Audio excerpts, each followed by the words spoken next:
All right, here we go.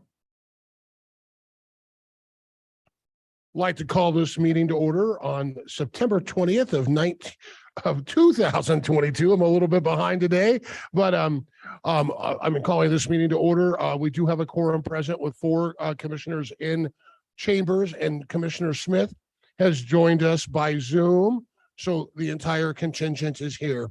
Will you please start this meeting with me by rising and joining me with the Pledge of Allegiance, and then remaining standing for a moment of silence. I pledge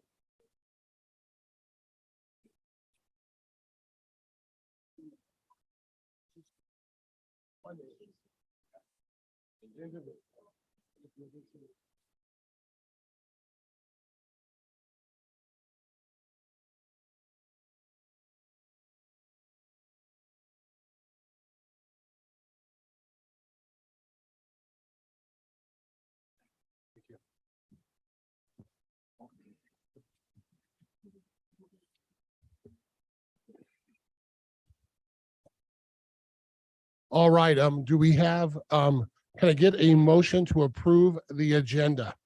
So moved. We have a motion. Do we have a second? Second. Motion and seconded. Any discussion? Mr. Chairman, Mr. Commissioner Wendling? thank you. I would request that we amend the agenda under executive session and add real estate, and have Gene Legursky present for that. Okay. So there is a question for to amend the agenda, add real estate for Gene Legursky. Do we have a second to amend the? Nope. Do I need to approve the agenda first? Mr. DeLeon, can I just do it that way rather than approving the agenda and all this stuff?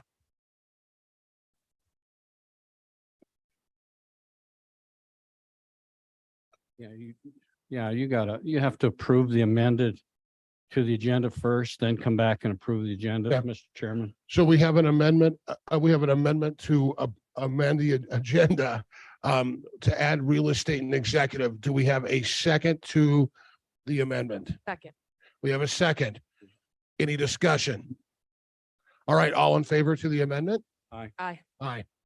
Amendment approved. So now we'll go back to the first question, which was, we have a motion for the agenda. Do we have a second on the agenda? Mr. Chairman, you've had them first. Already had a second. Thank you. All right, any discussion on the agenda? With none, all in favor with an eye? Aye. Aye. All opposed, same sign. Okay, agenda passes. Up next, we will take a look at our consent agenda. Do I have a motion from anyone on the consent agenda?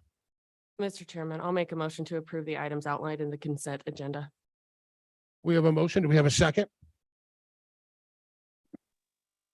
I'll second. We have a second from Commissioner Smith. Any discussion? All right, hearing none. All in favor with an eye? Aye. All opposed, Aye. same sign. Oh, I'm sorry, Jeff. All opposed, same sign.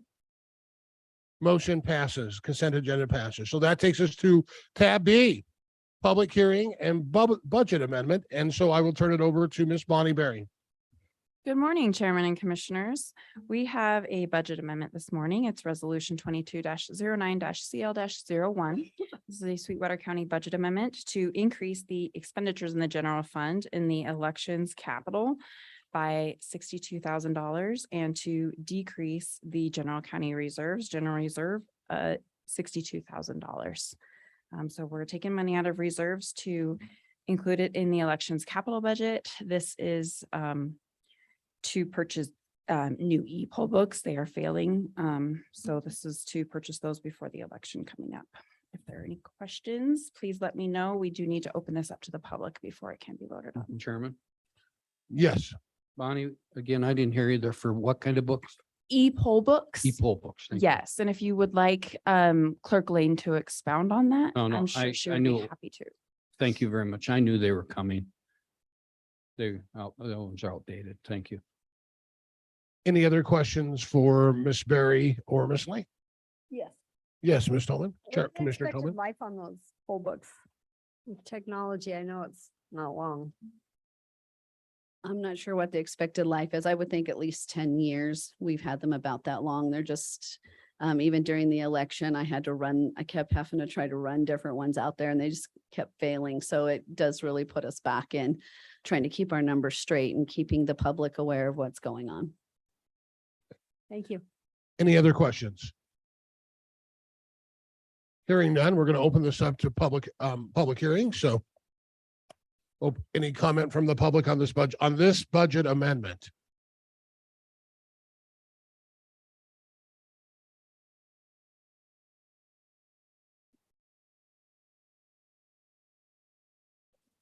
Even though we have a rush of people, we'll close the public hearing at this point.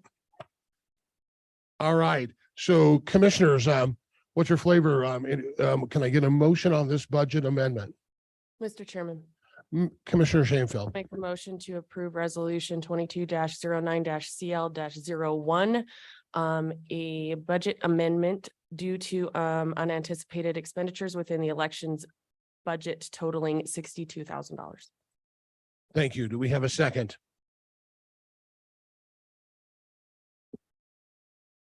Mr. Chairman, I will second that. We have a motion and a second. Any discussion? All right. At this point, all in favor with an eye? Aye. Aye. All opposed, same sign. Motion passes. Thank you, Bonnie. I appreciate it. Thank you, Chairman and Commissioners. Thank you, Uh, Bonnie. Up next, public hearing, planning and zoning, tab C, Eric Bingham. Eric Bingham, no assistant today, but No. Nope. So thank you, Mr. Chairman. So our first hearing is a zone map amendment. The property owner is the Bureau of Reclamation and the mineral owner is the Bureau of Land Management. And the applicant is Shishi Jam. And it's Tyler Schultz is who we have representing Shishi Jam. We had some interesting pronunciations at the Planning and Zoning Commission. So just based on this. So current zoning is agriculture, and then infrastructure, we have the Old Stauffer Road, Rocky Mountain Power, and Green River Fire Response. So we're not changing the zoning. Actually, what we're doing is adding an overlay. So we're going to keep the zoning as agriculture, and the overlay will be a mineral development overlay, MD2.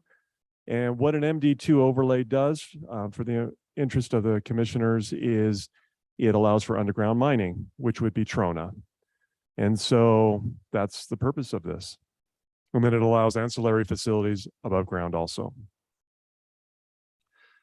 This is just for your information, Wyoming Statute 18.5.201. In there, it states no zoning resolution or plan shall prevent any use or occupancy reasonable necessary to the extraction or production of the mineral resources in or under any land subject thereto. What that means in short is you better have a dang good reason to to deny whether a zone map amendment or a permit. So there are protections for the mineral extraction facilities in the state of Wyoming. So here's a map for you and the location of this. This is right here in this box here is where the overlay is going. We have a lot of MD2 overlay in this area. So it'll meet existing compatible uses. Here's some pictures, and then as of course, we are always required to post notice as required by statute. So as far as the amendment consistent with the current resolution, the comprehensive plan, it is, again, this is, we want to make sure things are appropriately zoned and adequately serviced for industrial uses. This is a known sodium leasing area, so it's compatible. Proposed zoning is suitable to the expansion of Shishi Jam mining activities. And it has adequate public facilities for this type of use, and it will not adversely affect adjacent properties and neighboring zone districts. Again, the location, this is over 10 miles from the nearest residential subdivision as a crow flies, so we do not see any adverse effects on residential uses. And it does meet all district size requirements. MD2 does not have a size requirement, so it does meet that. Only one comment was received. It was from Rock Springs Grazing Association. They had no objection. And at the September 14th, 2022, the Planning and Zoning Commission voted 3-0 to approve the request. And before you, we respectfully request the approval of Resolution 2209-001. Thank you, Mr. Chairman. And we have Tyler with Shishi Jam here also, Mr. Chairman. Thank you. Commissioners, any questions for Mr. Bingham, or we can bring up Tyler? And I guess, Tyler, do you have anything you want to share? Or? Okay. Eric did a great job. Thank you, Eric, for sharing that information. So, commissioners, any questions for Mr. Bingham or Tyler on this zoning amendment? Eric? Mr. Wanley. Mr. Chairman, Commissioner Winley. Thank you. And Tyler, you may have to answer this as well, but my thoughts are towards solar. Concern there is always constructing on the surface above known areas in the sodium leasing area or nearby where we can have contracts. Any issues along that line, or we got those bases covered? Or maybe you don't even want to talk about it.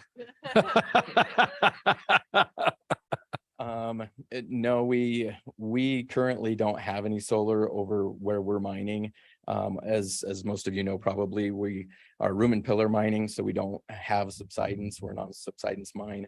However, I believe for future interests of the mine, we would like to keep it where we don't have any solar conflicts on the surface in case we were to do solution mining. I mean, that would be years and years and years out, decades out. I would hope, yeah, I think it'd be years and years, but you know, it'll come forward, I think, Garrett, or Eric, through conditional use permit. Is that correct? Yeah, thank you, Mr. Chairman, Commissioner Winling. So we now have amended the solar regulations. So when a solar application does come in, because of the issues of the previous one, they do need to contact the mineral right owners and submit letters of support for the application. That's been, we did have a solar project that is not moving forward because of those issues of where they were locating those. So there is safeguards now put into the solar regulations so that they are meeting with these the Trona mines before they even submit the application, because that was a huge issue in the last one. Thank you. Thank you, very Mr. much. Chairman. Yeah, we just need to continue to have safeguards and continue to protect our extraction industry from the invasion of those low supporting tax-paying entities. Thank you. Thank you for your consideration, Commissioners, Chairman. Appreciate it. Any other questions for Tyler or Eric? Okay. Hearing none. Thank you, Tyler. Hearing none, do I have a motion? Can I get a motion on resolution 22-09-ZO-01 for approval of a zoning map amendment from agricultural aid to include a mineral development overlay MD2 requested by CC Jam Wyoming LLC? Mr. Chairman, Commissioner Wendling? I'll make a motion to approve resolution 22-09-ZEB-O-01 for approval of a zoning map amendment from agricultural A to include a mineral development overlay MD2 as requested by CCJM Wyoming LLC. Mr. Chairman, I Yeah. would second that. We have a motion and a second. Any discussion? Mr. Chairman, point of order, did we have our Yeah. public hearing? Oh, sorry. We will go back to public hearing. So open it up for a public hearing. Thank you, Mr. Chairman. I mean, sometimes, Mr. Chairman. Open for public hearing.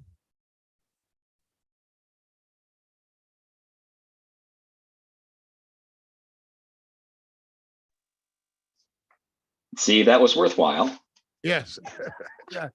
All right, we'll close that public hearing. All right, now back, we do have a motion, a second. Any further discussion? Okay, all in favor of the motion with an aye? Aye. Aye. All opposed, same sign. Okay, passes. We'll move on forward with Mr. Bingham. Thank you, Mr. Chairman. So the next one is actually a zoning language amendment. And I do want to start with something, and it does tie into the language amendment, but just so so Mr. Chairman, the board is aware, back in 2011, when I took the position of land use director, before I took the position, there were 5 things that the Board of County Commissioners wanted me to do, and where this ties to this language amendment. 2 things were, where possible, simplify the permitting process. And then another goal and objective was anticipate and amend potential regulations which create unnecessary barriers for development. And so when I look at the zoning resolution, which we passed in 2015, that went from 350 pages to 177, that's what our goal was to do, was to reduce unnecessary barriers and then to simplify the permitting process. And today we are here to do that. We are going to simplify the major site plan. And then we're going to also add additional uses in the use chart. So what is struck out in red is what's being removed from the code, and what's text in blue is being proposed. So the first thing that we're changing is the major site plan requirement. Well, actually the first thing is the clarification in this administrative and enforcement section of our code. And the previous language, well, the language states only 1 permitted use shall be allowed per lot or parcel, unless multiple uses are permitted through the major site plan process. Well, we need some clarification there, because there's actually times that it is allowed multiple uses, which is by conditional use or temporary. So that was the reason for that. So if anything, it doesn't change anything in that part of the code. It's just more for clarification. That's it for that section. And then what we're also proposing to change is we've had some requests for things to change in the use chart. And one thing that we were looking at is adding under rural residential, which is this kind of a step down from agriculture. So it's not the full agricultural uses, but with a rural residential parcel, you'll have larger parcels, you'll have larger structures, and you'll also have some more non-commercial type ag uses. So we placed greenhouse commercial as a potential use. They would have to go through a conditional, which means they would have to go through the public hearing process. But if they met the criteria, they could potentially have that on their property. And then we also added it into the B zone, business zone. Not sure why it wasn't added in there, because as you see in Green River, we have Riverside Nursery that's in a business district. And so we thought, that we should change that and allow that also there. The other thing that we're changing or adding additional uses is animal grooming facilities, where we allow animal shelters as conditional use in certain residential zone districts. We weren't allowing grooming facilities, which were less intensive use. So it really didn't make a lot of sense. So we added those uses to match that. And then also we added commercial corrals or riding schools also into the rural residential district as a conditional use. Again, that would require public hearings, but it would allow that, because we've had requests for that. Go through here. And then under communication booster facility, which is your cell towers, we were allowing them in all the residential zone districts. Well, not all of them, which was an issue.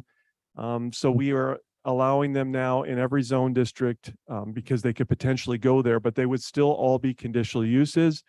The other thing is we weren't allowing them for some reason as conditional in I1 or I2. So we've added those also in there.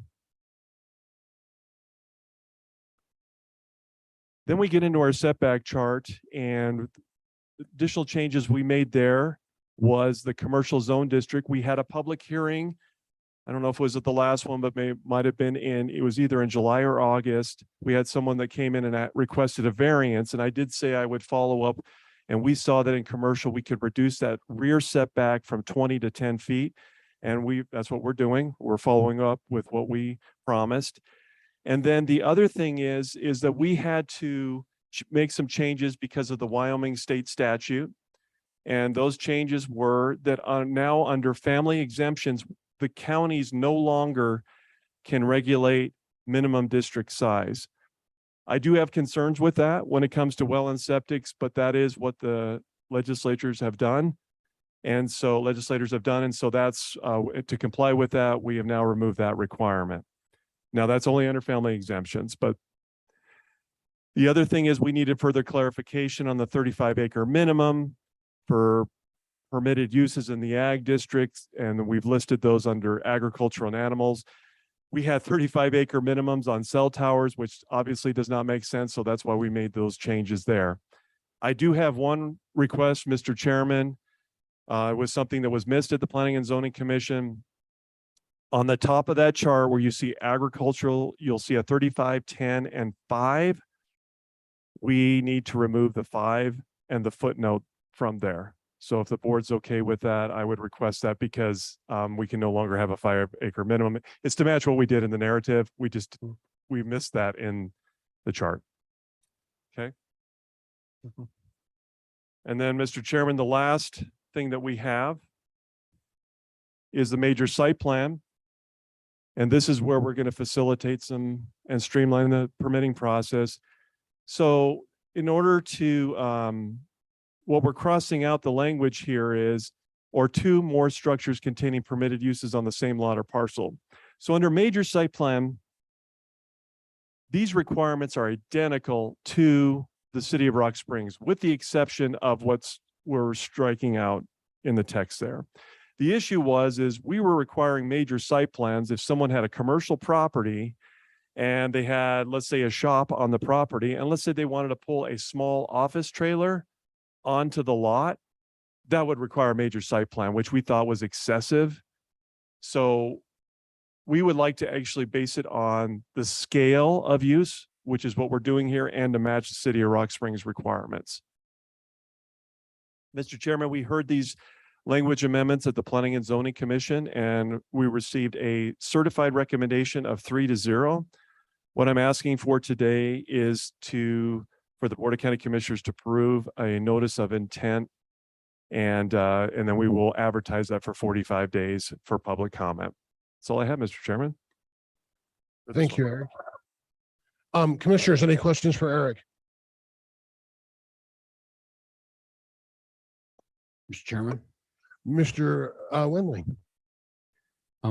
Eric, this is exactly what we started years ago. I mean, this was working towards that goal. It's exactly, I believe, the commission wanted at that time. So I commend you and your staff for the work you've done over time to bring that 300+ page document into order and in line with statutes. So anyway, no, it looks good. Very well done. Thank you. Thank you, Mr. Chairman, Mr. Commissioner Wendling. Any other questions for Eric?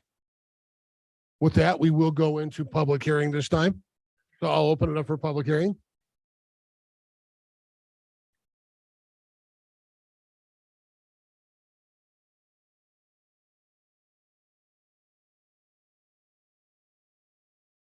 Okay. We'll go back to meeting out of public hearing. So can we get a motion on notice of intent for language amendments to the 2015 Sweetwater County zoning resolution, section 4B, permits, section 5G, setback requirements, section 5F, district use chart, and section 10, major site plan requirements.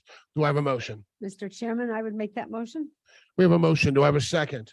Second. We have a motion and second. Is there any discussion?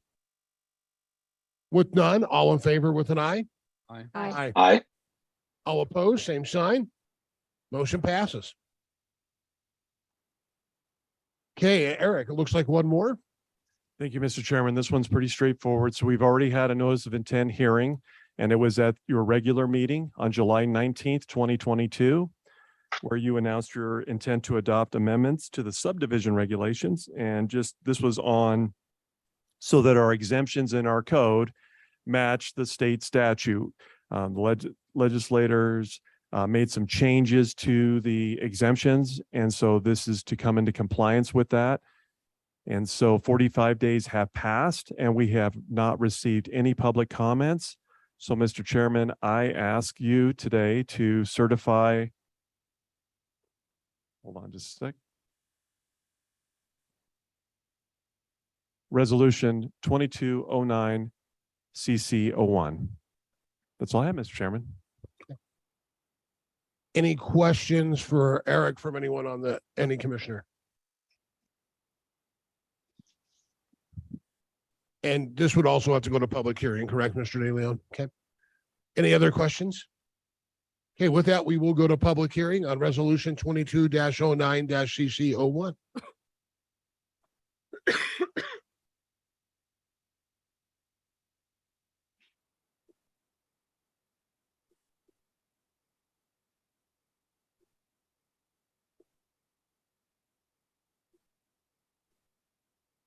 Okay, we'll close that hearing. Okay. With that, can I get a motion from a commissioner on resolution 22-09 CC01? Proposed language amendments to the 2012 Sweetwater County subdivision regulation amendments to section 3-C exemptions. So moved. I move to, We have a motion. Do we have a second? I'll Oh, second. Jeff got a second. Thank you. Any discussion? With that, we'll move on the motion. So we'll vote on the motion. All in favor with an aye? Aye. Aye. Aye. All opposed, same sign. Motion passes. Thank you, Eric. And I want to just echo what Commissioner Wendling had shared, and that was great work. I was able to sit in the planning and zoning meeting the other day, and the group did a great job. And so thank you so much. Thank you, Mr. Chairman. Appreciate it. All right, at this point, we'll go to our county residents' comments, concerns, and as Chairman Smith likes to say, compliments when they're available. So do we have anyone that would like to come and share any resident concerns or compliments? And we have nothing by computer, Cindy says. So Eric? Yeah, thank you, Mr. Chairman. So I'm not on the agenda, but I'll just speak as a citizen. But today we have a ribbon cutting at the Gateway Trail and just invite all the Board of County Commissioners to it. So Mr. Dale, Randy Dale, who spearheaded that project, will be there and there'll be food. So that's all I have, Mr. Chairman. Where Thank and when? It's at the Gateway Trailhead, which is located at the rear parking lot, kind of where of the Western Wyoming College is. And so it's right off of Gateway Boulevard, that exit. And then you'll see all the cars in the trailhead right there. What Thank you, time? Mr. What time? 12 o'clock, sorry, 12 to 1:30.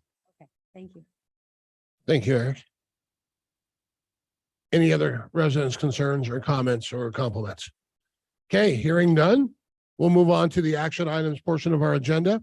We'll go to tab D, which is to ratify a modified contract with USDA Forest Service, Ashley National Forest Service, and the Sweetwater County Sheriff's Office. So John Grossnickel will present for us today.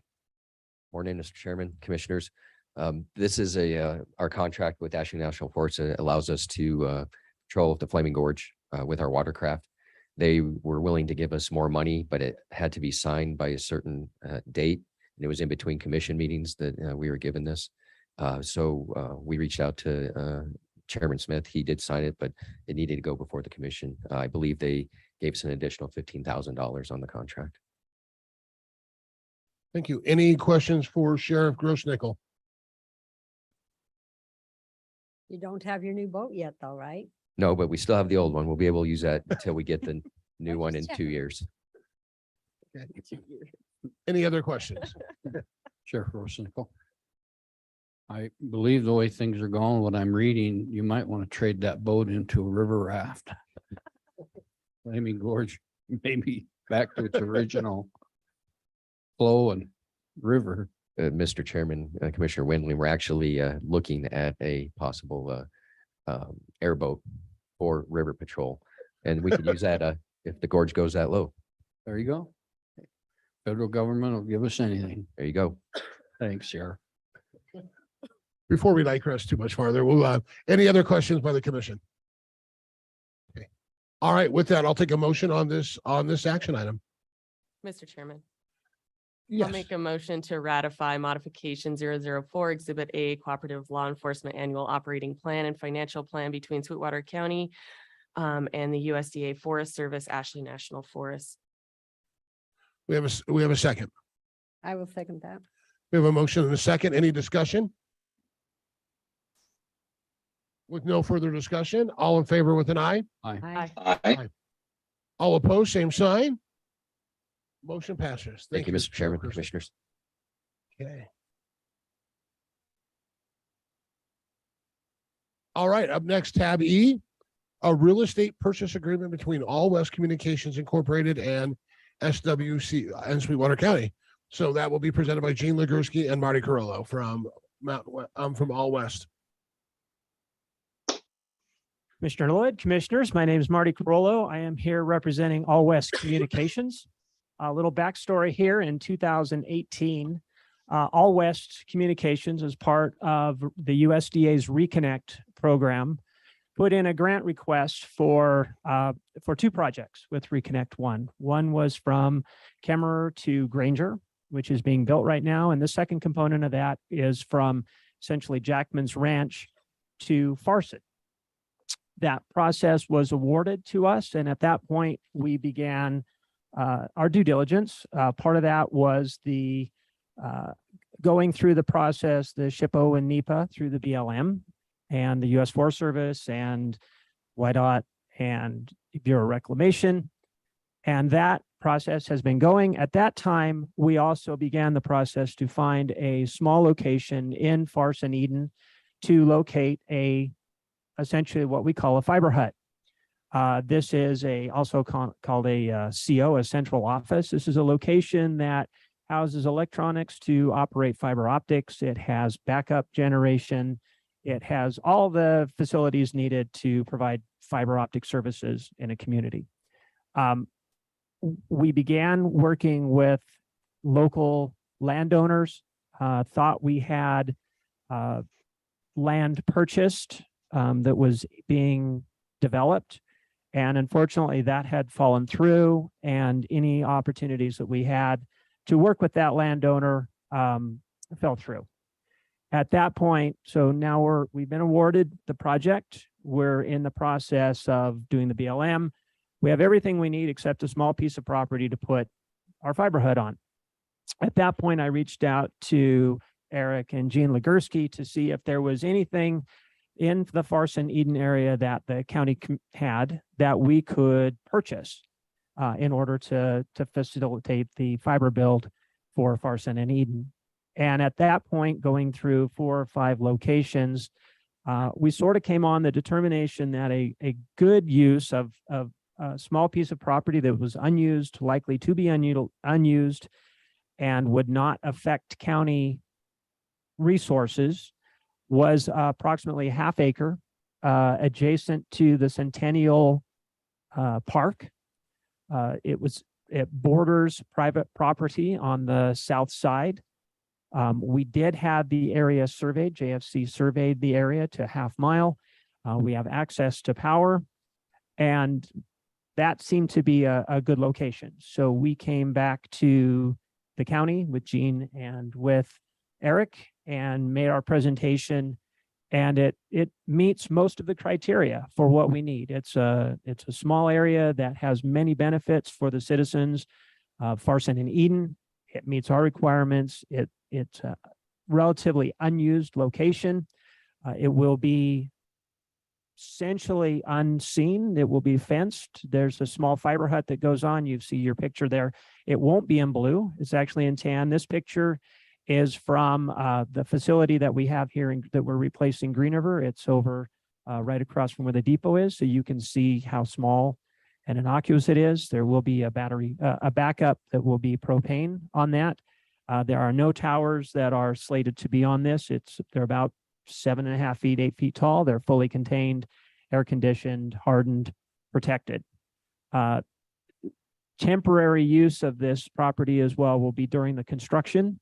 We would store fiber vaults, fiber reels, conduit reels just for the duration. But once that project was completed, that area would be essentially, we would leave small amount of material there just for drop material if we have any repairs that we need to do, but it would be very minimal. And again, it would be fenced in per requirements, so it would be not visible to those who do. There were some questions on comps. I did give you one comp, the one comp that's available. You'll see it's a M&M, which is up by the smokehouse. Those are those areas. Those are upwards of 3 to 5 acre lots. They varied from $50,000 to $60,000 for those 5 to 6 acre lots. Certainly significantly more property than what All West was looking for. And our overall reach on this was to have as little property as necessary to facilitate the build. We really didn't want to impact any sort of commercial application that could occur in Farson. We're hoping that with fiber optics available to the community, there's going to be some new opportunities that will arise. We've seen that in other locations. We anticipate that as well. So not only do the residents that are there get upgraded, but also new opportunities can arise. We've seen some things coming down the pike that are very exciting. So we hope that will help facilitate some economic development within the Farson Eden region. So with that, I stand for any questions. Thank you, Marty. Commissioners, do we have any questions for Marty Carollo? Yes. Mr. Chairman, Go ahead, Jeff. and Marty, what's the timeline on the build out? How long will it be? And if we do agree, when would you start? Chairman, Commissioner Smith. So we have all of our agreements with the BLM, USD, everybody's in place. We are waiting for some confirmation from YDOT on some requests we had from them. They had put some onerous requirements on us. I met with them on last Thursday specifically, and we are hoping to hear within a week of what their end result will be on this.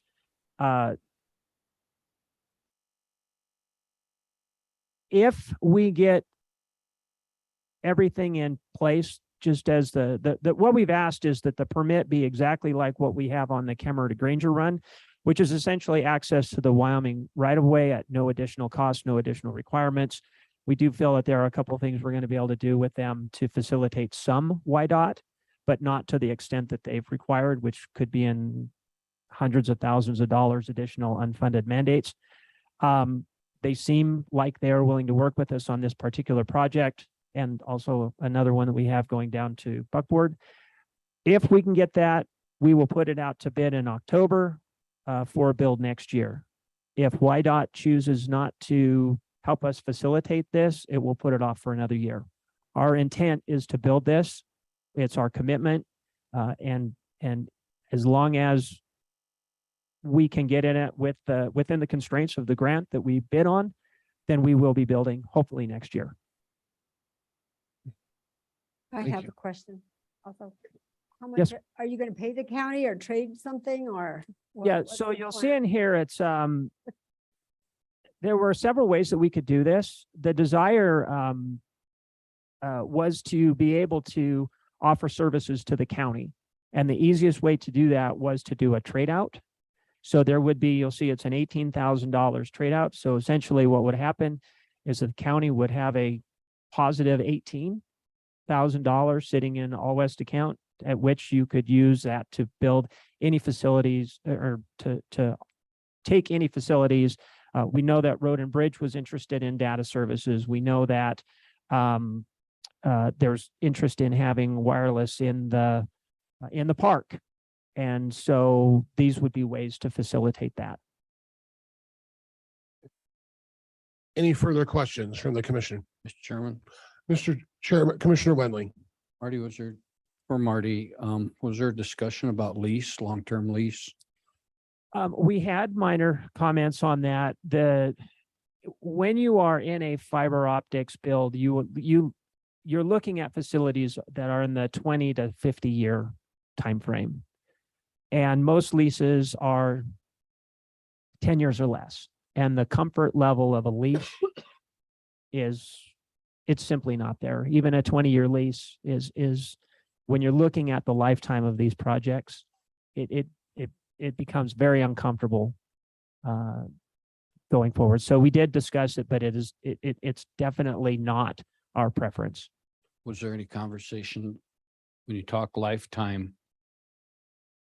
if service is discontinued on that piece of property, of the county being first refusal? We didn't put that in there, but I would not be opposed to that as an option. Okay, thank you. Gene, what do you think? First refusal? That's up to you guys. That's completely possible. This piece of land, where it's located, I don't foresee any use for the county. Ever. We don't even use it for a parking lot or anything. It's undeveloped land. It's sagebrush, down in the far corner of where Bicentennial Park is. But if you guys are willing, if you guys want to do that, Marty's, I mean, it's not bad. I don't think it's a deal breaker. Okay. The other thing, that Marty mentioned, and I'm trying to think of when I first brought this, it had to be 9 months ago. Or I don't know, time's flying. I don't know. It could be 3 years ago. I don't know. It's been over a year. The other thing that you guys have been well aware of is we've been trying to upgrade all of our irrigation systems and link them into kind of a central control. So we don't have to go up there and monitor irrigation systems, drive, 55 miles to Bicentennial Park and another 65 miles up to Barson. This is a way to do it from the fiber hut to Bicentennial. We can upgrade our system for about $1,800. Some wireless cards, do stuff like that, and monitor flow rates and everything like that. So we can monitor the sprinkler system instead of having people go up there. The other thing is also the youth center up there wants better high-speed internet for the kids when they get out of school. Tim just switched us over to another internet provider, and we were hoping we would have line of sight from the road and bridge, but there's too many trees, which is really weird in Wyoming and this side of Wyoming to have too many trees in the way, but there's actually too many trees. We can't get a line of sight. So that's what we're looking at doing with that other stuff, and then whatever else, is possible out there. So thank you. Thank you, Gene. Commissioners, any other questions for Gene or Marty? And Eric was involved in this project also. So Eric, for any one of those three. All right. At this point, then I would entertain a motion.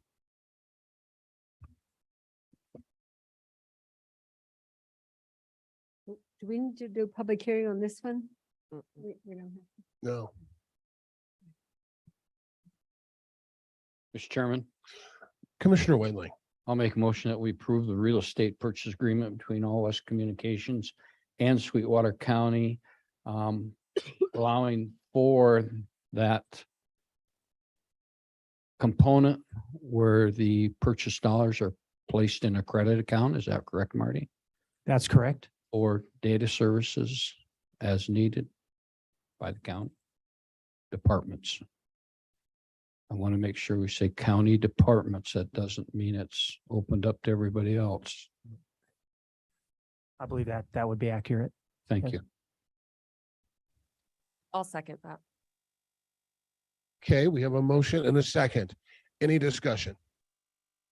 Just one quick question. I'm going to ask for Mr. De Leon. You've looked at the contract. Any concerns and everything okay? Nothing to point out other than the points that Commissioner Wendling identified. I guess I would make one more comment is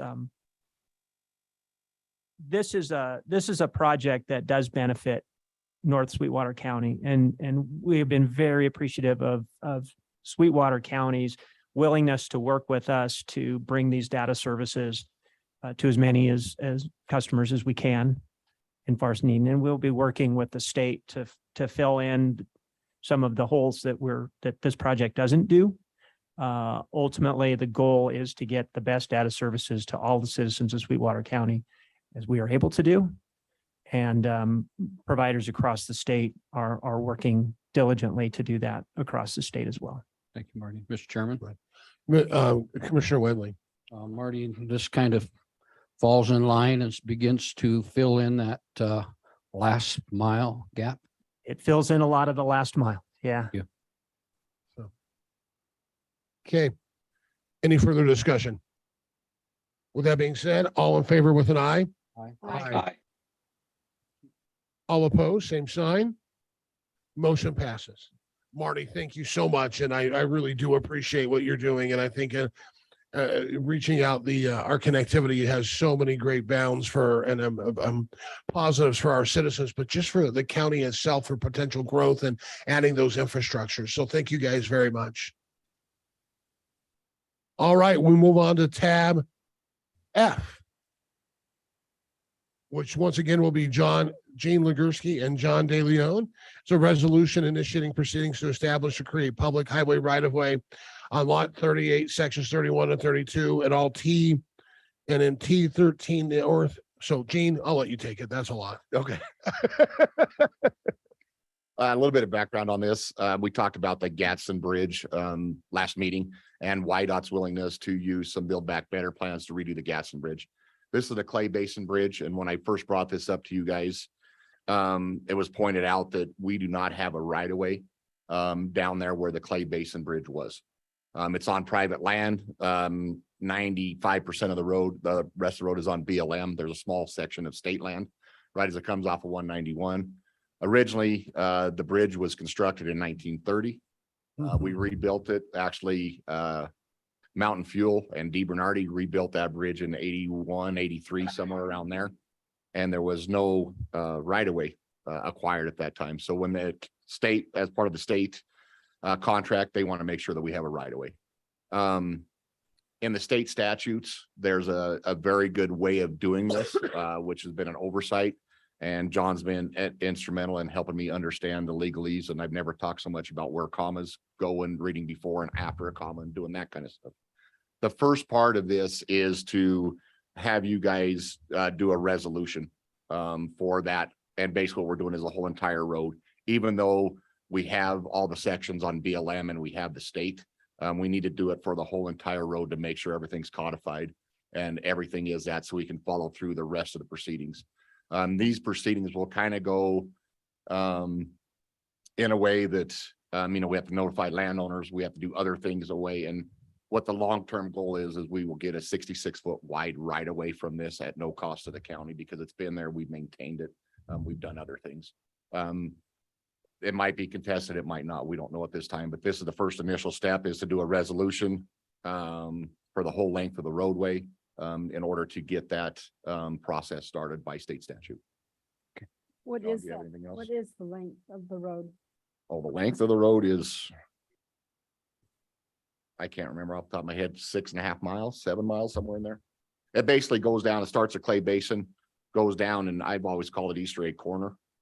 And you turn and then you go across down by the Simplot facility and you end at the state line. If for those guys that have been here for a long time, when they built that bridge and DeBernardi did, they actually flipped over a concrete mixer truck on the corner. It was full of concrete. They actually right-sized the mixer but always left the drum there. And Mountain Fuel employees for years used to decorate it like an Easter egg. So that's why it's called Easter egg corner. And then the person that actually owns this, Adam Larrick, at some point decided he didn't like it and he took that mixer drum away from the corner. So that's no longer there, but I've talked to Robbie DeBernardi on different occasions. They actually helped me repair the bridge about 4 years ago on that. And he has pictures ever since he was about 2 years old, about 16, standing there every year by it and having to rehear the story of his grandpa and dad and uncle having to go down there and rescue everybody. So. Wow. John, do you have anything else on this? I would just say that this is the process for establishing a highway right of way by prescription. The first step in the process is that the board is actually the initiator of that process. That's what this resolution is, has to be done by resolution by statute. So this is asking you to approve and initiate the process of establishing this particular highway by prescription, highway right-of-way by prescription. Does contain a clause wherein the clerk will follow up and begin the notice requirements. Then, and I will get together with Cindy on that piece of the puzzle. And then the next step is we'll come back once that advertising has been done. And we'll continue these steps. It's about a 3-step process. And then and this is a pretty clear case where there's already a bridge on the highway. So it's a clear case of prescription. because there's been maintenance, and maintenance is the primary criteria for determining if a prescription is appropriate. Commissioners, any questions for Mr. Legursky or Mr. De Leon? Mr. Chairman, Commissioner Wendling? Gene, John, with the, someone could contest it. We know that. That has to be in writing, right? And that'll follow through the process as we move through. Is there any anticipation, Gene, do you think it will get contested? I don't know. The landowner, owns several of the old ranches down in this area and has combined them into a lease. I can't remember, conservation easement, sorry. Conservation. So there could be, as far as I've done, you know, it's hard to guess what people are doing. He purchased this piece when the bridge was, I mean, the bridge has been in existence for a long time. He purchased this piece, so the bridge was already there. It does give him access to this piece and various others. But who knows? He's out of state, so you never know. Okay, thank you. Any further questions?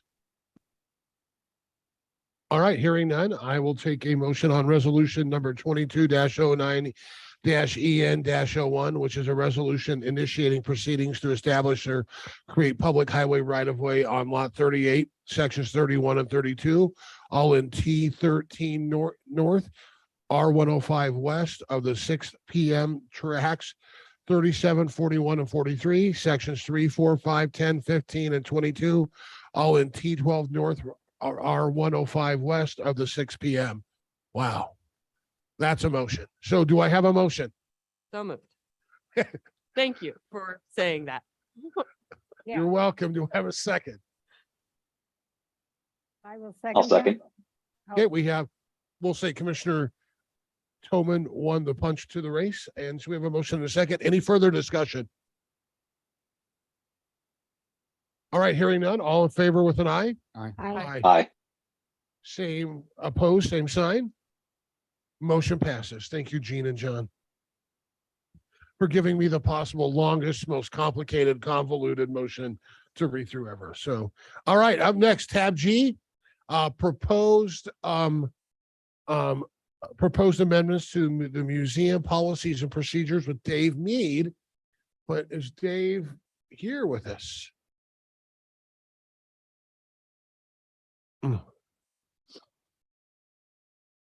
And we're right about on time, so. Oh. Hey, you're right on time. Kind of snuck up on me. Kind of felt like we needed a spotlight as you came in, Dave, because that was just perfect timing. I was at the museum trying to get some work done. Uh-huh. You know, you guys kind of right on time. That never happens. No, Sally's good. Anyway, I'm David Mead. I'm the director of the Sweetwater County Museum. And thanks so much for having me. And sorry, I'm a little out of breath. It's okay. Take a second. We're good. And congratulations to Commissioner Schoenfeld. I'm so impressed. The governor. So to give you a quick background, the museum's policies, which were established back when the museum was established, have not been updated much since then. But they were last updated in 2003, but not really looked at for almost 20 years. But with a new director and new board, you started looking at them, and we feel that they needed updating. Particularly the mission statement and the scope of collections. Basically, the scope of collections, which dictates what kind of donations the museum accepts, and also that dictates what we interpret, was fairly strictly defined as historical artifacts from 1820 to the present, Well, history didn't start in 1820. And you can't hardly talk about coal mining, for instance, without mentioning dinosaurs. And that a dinosaur footprint was found in a coal mine in Rock Springs. So when you go to, when we discuss history, we have to include the landscape.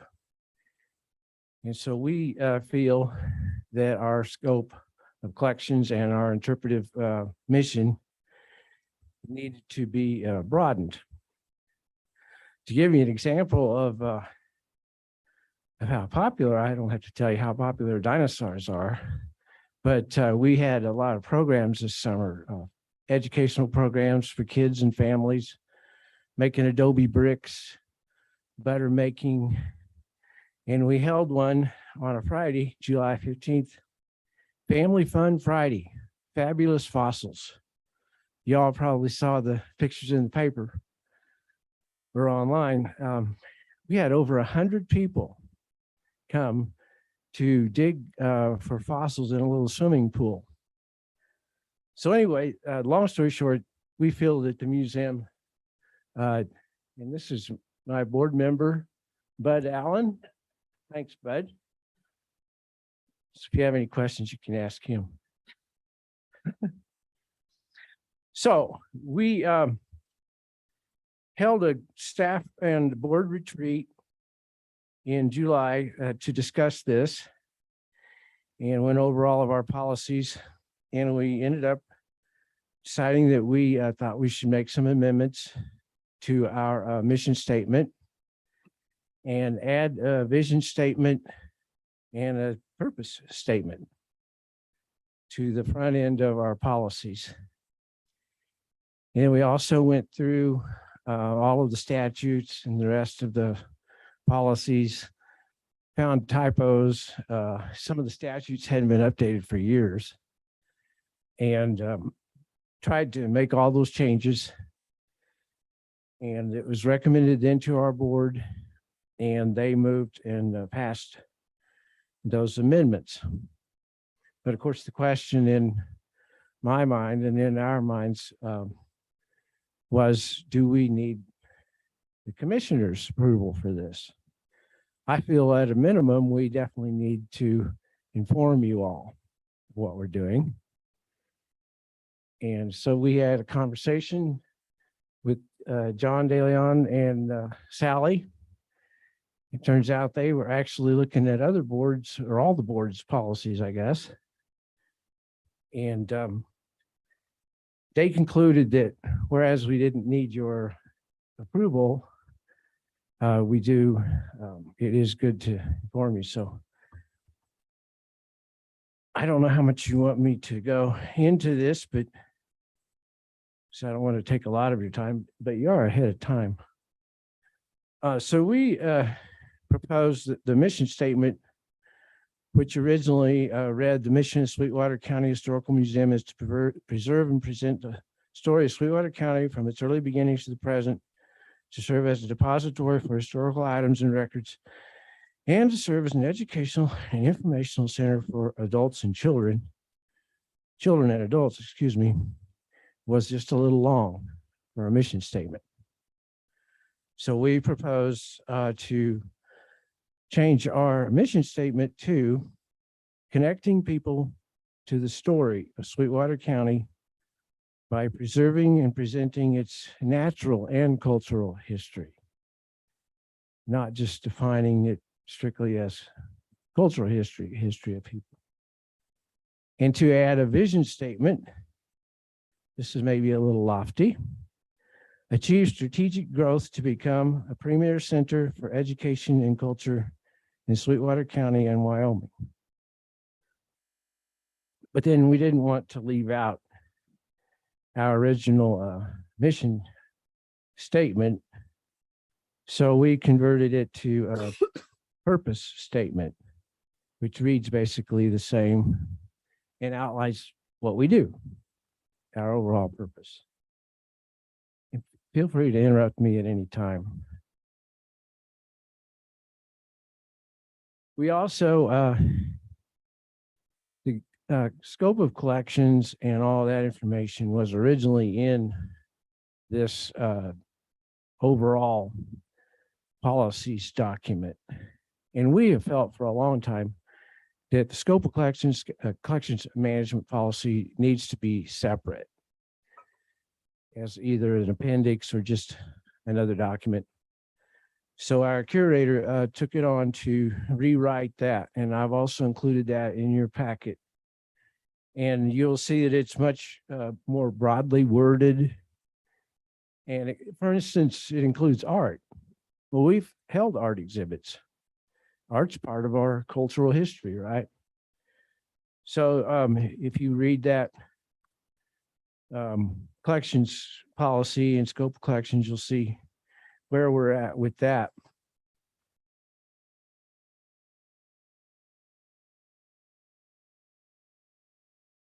So John did have one particular recommendation, which we are changing. John, thanks for that. Because in our in the state statutes, Wyoming State Statutes 18-10-105D meetings,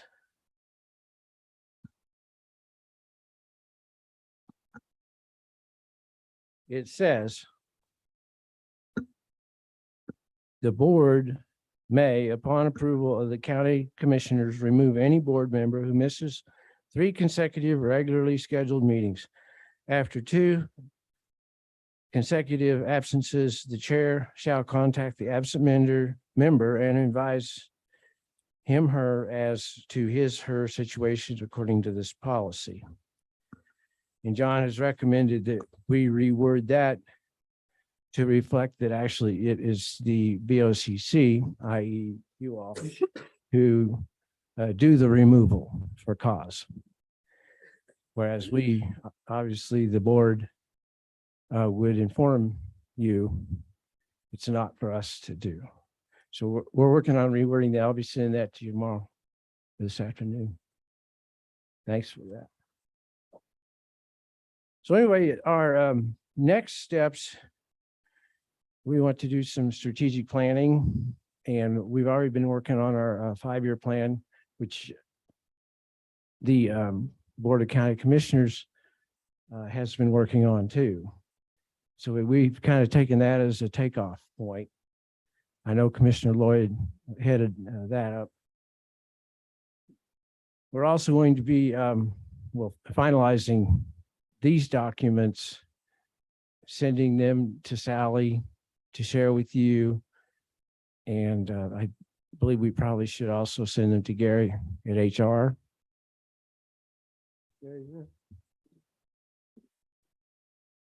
I'll send him a copy anyway.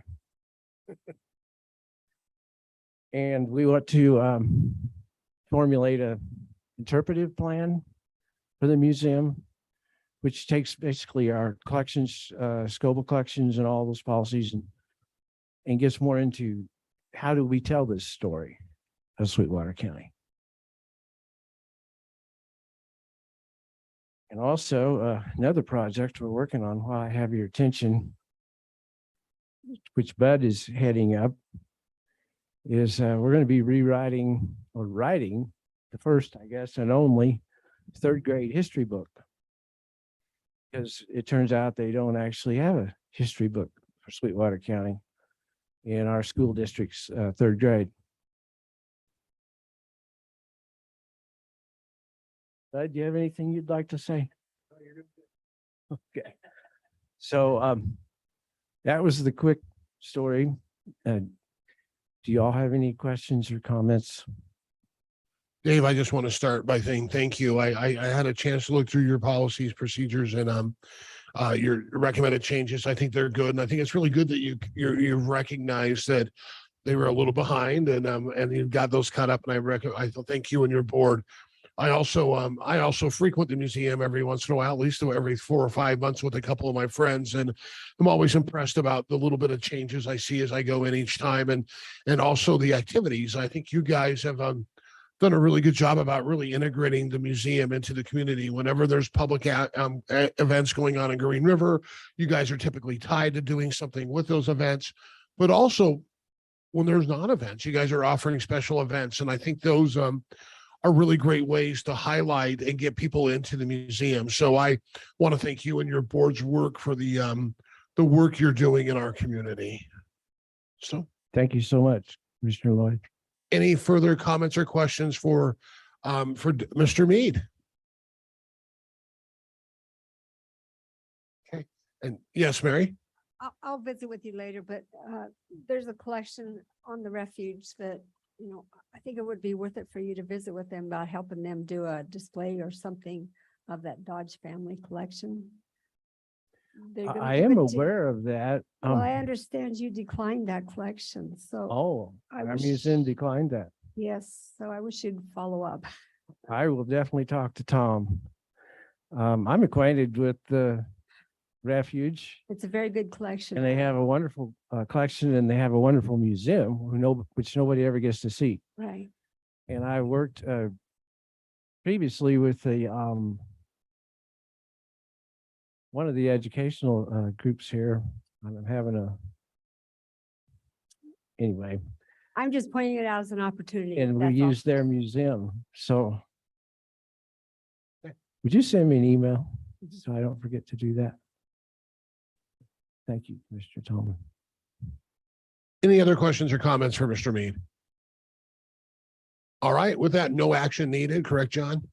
Okay, thank you so much, Dave, for coming and presenting, and we look forward to hearing from you again. Thank you all so much. Next event will be the Day of the Dead, friendo, and we're going to actually have traditional dancers for that as well. And thanks, Sally and John, too.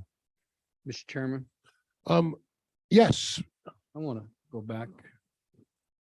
Got some questions for Mr. De Leon, please. go ahead. You know, when you're updating Wyoming state statutes, as number 4 reads, and you read the statute, that's, I guess, is the statute. Then a proposed amendment to the statute. I'm not quite sure all that wording for me is very real comfortable, because number 1, when you update a Wyoming state statute, that's legislative action. That is not commissioner action. Am I correct? It is. In the state, in the sense of just exactly how that's written. That is correct. Is that correct? Legislature is the only one that. Yeah, and so I'm struggling a little bit the way that's presented, and I don't think you mean to rewrite state statute and expect the commission to okay that, because that's not how it works. I think that this is how the statute reads now, but it didn't read that way 20 years ago. And so we went, if I When you say recall it correctly, reads that way now, are you saying the proposed amendments the way it reads now? that's actually the statute. And Yeah. we had it wrong in the first place. Either that or it So, changed. okay, so what you're doing is updating your policy manual so it reflects the most current state statutes, That's- support of the most current state statutes. That's correct, which actually brings into question the other, the suggested change that John made regarding the absent board member. Well, and that was my next question. And I'm is, not sure, I'll have to check into that. I'm sorry, I didn't. I but would. It may I'm not gonna actually read question. that way. I would never question I would ask for more information from our legalese, but I wouldn't question, because they're on top of it more than I am. No reason for me spending my time doing legal work when we have somebody else that can do it. But when I look at this a little bit, especially that B for the remove of a member, it says, unless trustee, does the statute presently, John, read that a trustee can that trustee you're going to remove can request that action be taken in a public meeting? And when I read that, if that answer to that is yes, which I'm going to believe it is because you've looked it all over. Action means the vote, not the discussion. Is that correct? So the way the statute reads is that the county commissioners may remove any director for misconduct or negligent neglect of duty. Vacancies on the board of directors shall be filled by the county commissioners for the balance of the unexpired term created by the vacancy. So my discussion with Dave is that we wanted to make what was in their policy match the statute and reflect that they may provide a presumption within their board as to what is a neglect of duty, but that would be submitted to the BOCC for And procedures. all right, that's all well and good, but I go back to just one clause. And that is unless the trustee requests that the action be taken during a public hearing. Is that piece in the state statutes? That piece is not in the states, in the statute. The statute is limited to what I just read. Yeah, I just, as a hearing board that has been through that process. I mean, I can, unless the trustee requests, I don't think. Now, if it's a board of county commissioners, that's our conversation, but even if the trustee that you're removing from that board requests that removal that board member being removed, requests that action be taken during a public hearing. I agree with your concern and your request for consideration for the board, which is that be removed, because that is in some statutes for the board BOCC. It is not in this one. So that procedure is provided for some boards removal, members removal. It is not provided in this particular board, and therefore may not be the best So that would, for their board to But should- include that as because then there could be a and presumption. I think that line in itself, when you tie it back, you're tying it back to the county commissioners, allowing that action in a public hearing based on the request of the trustee. Well, that's not, granted, we appoint the boards, and I think if we remove them, we remove them based on the statute, not based on adding more to the statute. That, in my opinion, having been through that before, this could be somewhat cumbersome. I agree, and I can certainly get with Dave. We can clarify I those don't- issues. They can do what they want as their board because they're autonomous. We appoint them. But I don't think we need to tie something that they as a board would like to see that extends more than what the state statute says. Does that make sense? It does make sense, and I could support that. I agree with what you're saying, Commissioner Wendling. And I think that it would be best to have that removed. Thank you. And so I can get with Dave. Please. Again, Dave's done a great job in terms of not speaking for the board, for their board per se, but taking the information to the board, understanding that it is the board that makes the determinations. He's done a good job in terms of using an abundance of caution in the whole approach, and that's why he's vetting the entire process, even though it doesn't have to necessarily be vetted. But the goal of the communication is to not add to or take away from any of the powers that the board has. So that should be done, and I'll get with. And that's why I direct my questions to you and not Dave, because I know Dave's presenting it in a neutral environment. So those are not questions as far as I'm concerned for Dave.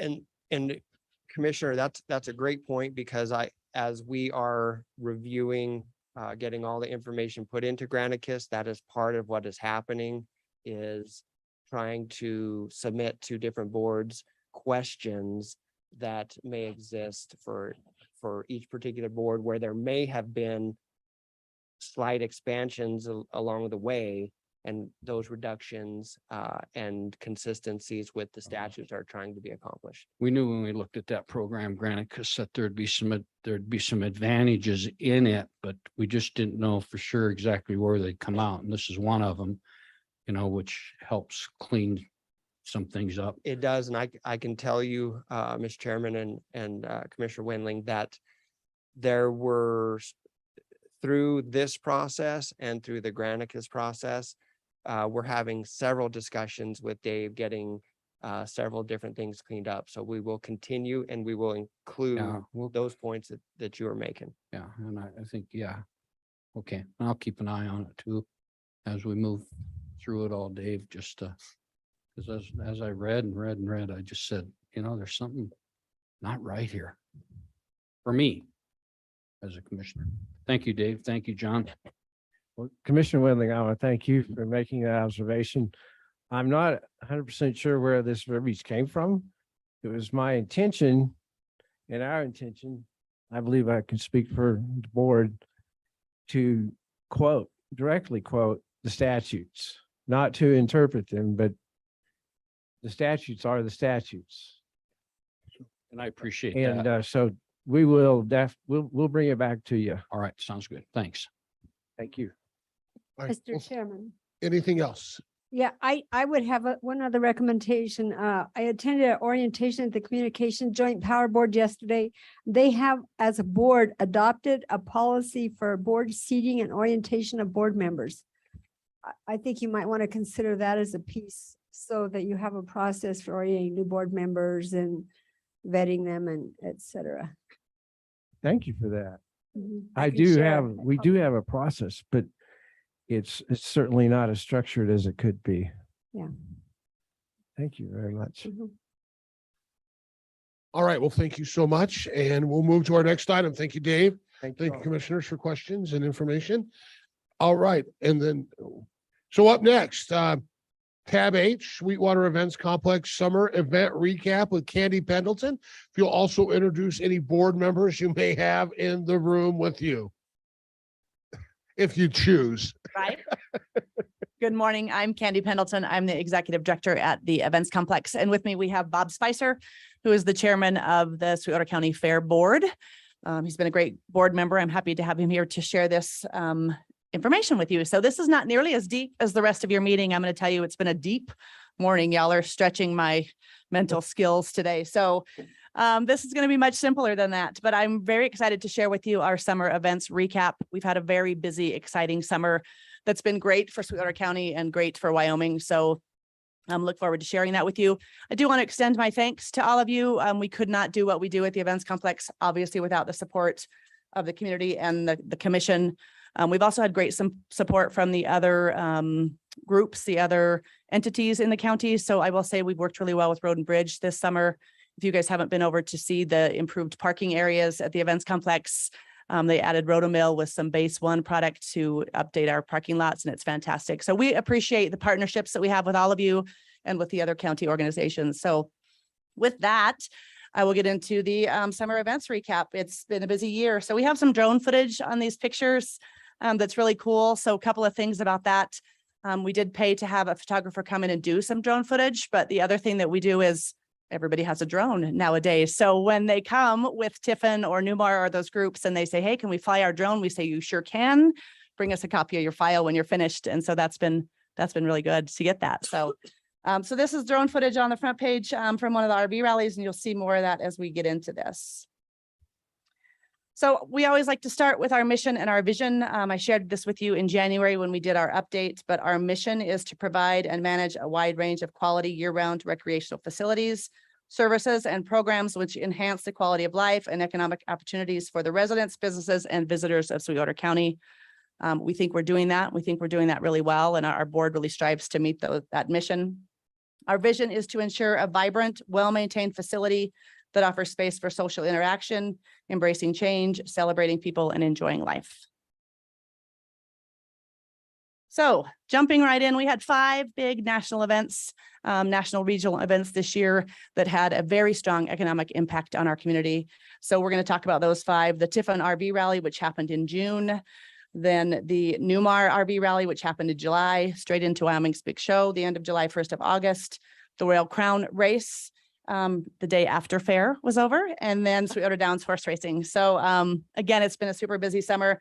I talk about our staff all the time, but our staff is amazing and fantastic and super overworked, and we'll have that conversation also. So again, some footage of the Newmar or the Tiffin Rally. I'm sorry, this is the Tiffin 50th anniversary rally. This is from the golf course side looking into the buildings that you can see.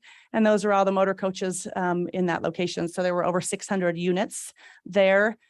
Really, really cool, very friendly people. We had people from all across the country. So this was the second time Tiffin has been here. And I will tell you right now, we're in negotiations with them to come back in 2025. So we're working on that as we speak. So I think Sweetwater County is making an impact, and people get it and they understand. And so these folks are like, we love it there. We're coming back. And that's a part of all of us, not just the events complex. So some numbers for you. The rally dates were June 10th through the 19th. We had people begin pre-rallying on May 30th was the first time one of the motor coaches showed up, and they stayed through the 5th of July. We also had them leave and then come back again, which was fantastic. So they used Sweetwater County sort of as a home base. 618 total units. So these are the numbers we put together for travel and tourism, but also interesting for you all, 4,082 rally RV nights and 545 stay and play RV nights for almost a little over 4,600 nights that those people stayed in our community. The overnight visitor details on the side, you're going to see that over and over in this presentation, but Wyoming Tourism puts together the impact numbers. And those impact numbers, we use the all overnight number. We're obviously not a hotel, motel, private home. So we used all overnight, and each party. So $198 per night per party is what the expenditures are. So extrapolate those stays out, and those folks spent over $916,000 in our community. That's what they spent here. That's not how many times it turned over. That's what they actually spent. We know that number is a little higher than that, actually, because we know there were people that stayed in hotels.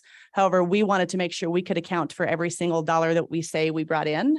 And so we did not count hotel numbers and visitor numbers. This was numbers specific to the events complex. So 46 US states were represented. Maine, New Jersey, Rhode Island, and Vermont did not come and participate with us. Weird thing about that is Hawaii and Alaska did, but that's okay. We'll take it. And 3 Canadian provinces. So huge impact on our community. Again, they will be back. We expect them to be back shortly. Oh, I broke it. Hang on, we're frozen. As in the movie? Woo. Woo.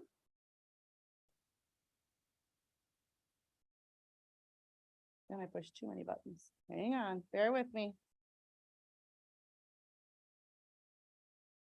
Okay. Second rally that we had in July was the Newmar Rally. Again, very similar to Tiffin in that it was the motor coaches. If any of you came out, I know we talked about this in pretty good detail when I was here last time, but they had coaches from about $350,000 to $1.7 million. That's what you see in this tent here. They sold every single unit on grounds, and the most expensive one sold first, which is crazy, but that's how it happened. So the 1.7 million one was sold the afternoon they opened up. And it's by people that are already driving, $1 million ones that just wanted to upgrade. So sort of cool. But anyway, they did have a public day, so the community was able to come out and see those coaches. I thought this was cool footage of one of our clear span tents. It's a great way to see how much space is in there and what you can do in the tent. And we're using that for additional solicitation of events. This thing is not happy today. Okay, so the Newmar Rally, same information I gave you on Tiffin. Rally dates were the 15th through the 23rd of July. They started showing up on July 1st. They stayed through the fair, a lot of them. So they stayed in the White Mountain Campground and stuck around for Red Desert Roundup and Fair, which was great. They had 433 units. 3,511 RV rally nights, and almost 500 stay and play nights. They had 45 US states that did not participate. That did participate, and 2 Canadian provinces. Again, using that $198 per party per night, they spent just $800,000 here in our community. Cool thing about Newmar, and I know that you saw it and some of you came out, is they did a caring and sharing deal within our community, and they raised $22,000 that they left here when they left. So $12,000 or $14,000 for the Rock Springs Animal Control. They got with all of the police, sheriff, ambulance, and handed out stuffed animals for first responders. And they also gave some money and and stuff to the food bank. So really cool. Again, great people, super nice. We hosted ice cream socials at both of those events. Those people are serious about their ice cream. I think we've talked about that before. We had more conversations about ice cream and whether it was going to be a good quality ice cream than we did about the electrical service in the campground. And that's not an exaggeration at all. That's funny. Bob Spicer came out the first day and he said, I could have been standing there naked and nobody would have noticed me. They were just on a mission to get their ice cream. They just blew right by you and grabbed their ice cream and went and sat down. But it's still super fun to host those, and we have really enjoyed it. Did Bob make the ice cream?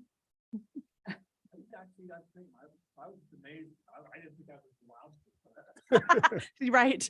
You had to, at your own peril, were you going to grab some of that ice cream for sure? But actually, we're able to partner with a couple of the local groups that were doing fundraisers at the time. So we bought ice cream from some of the local fundraiser groups, which was really a great way to do that. So it worked well for us. So right after the Newmar Rally moved out, we moved into fair. And I know you all were out to visit during fair. So again, all of those things that they're important to us and are important to our community, 4-H and FFA activities, the vendor and concession booths, family entertainment, the carnival, the concerts, the firework. So all of those things were fantastic this year. We had a great celebration. So interestingly enough, I went to Freiburg, Maine this year to visit Airstream, who's coming next year, and they had just finished an economic impact study for their fair. And so they were able to share some numbers with us about what they figure their fair brings in economically. So I understand Maine and Wyoming are not exactly the same, but their research seemed reasonable to me. And so I wanted to use those numbers. So if you look at the numbers of the people that came through our gates, almost $1.5 million in resident spending. That's about $66 per person at the fair, which does not seem unreasonable to me at all. And then almost 1.2 million in visitor spending, people coming from out of county that was spent at our fair.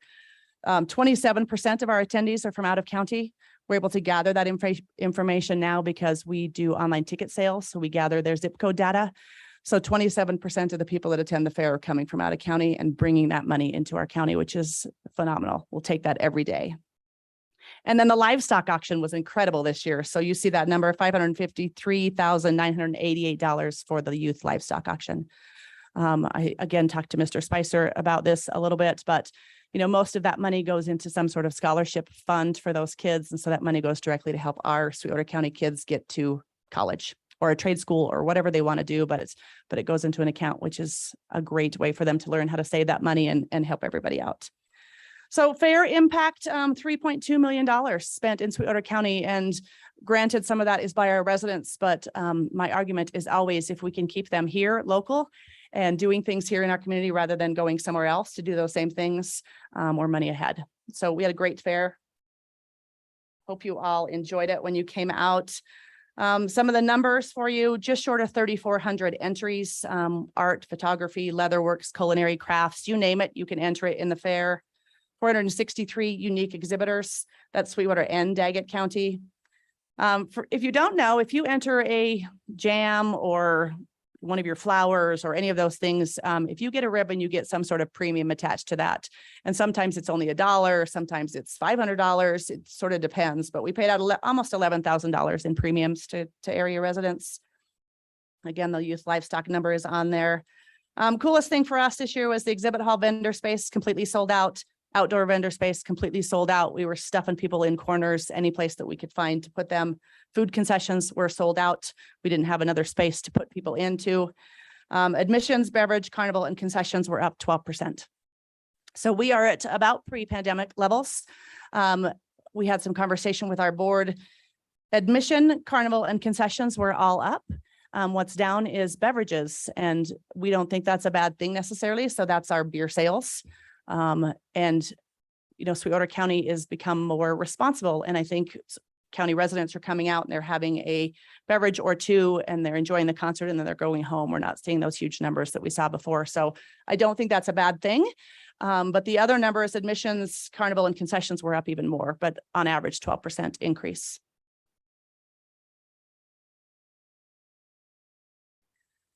So this is where we tried to kill our staff, and that's not an exaggeration at all. I probably overdid things a little bit this summer, but I'm not great about saying no. None of us are great about saying no. So the Royal Crown race moved in the day after fair. So literally they were running steers down the indoor arena on Monday morning by 10 a.m. They had taken that over, and they had 1,500 horses on the grounds.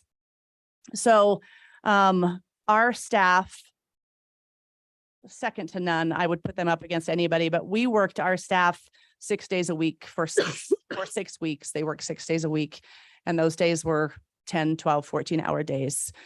So it was a big push. They all did it. Nobody complained. Nobody quit. Thank you, Lord.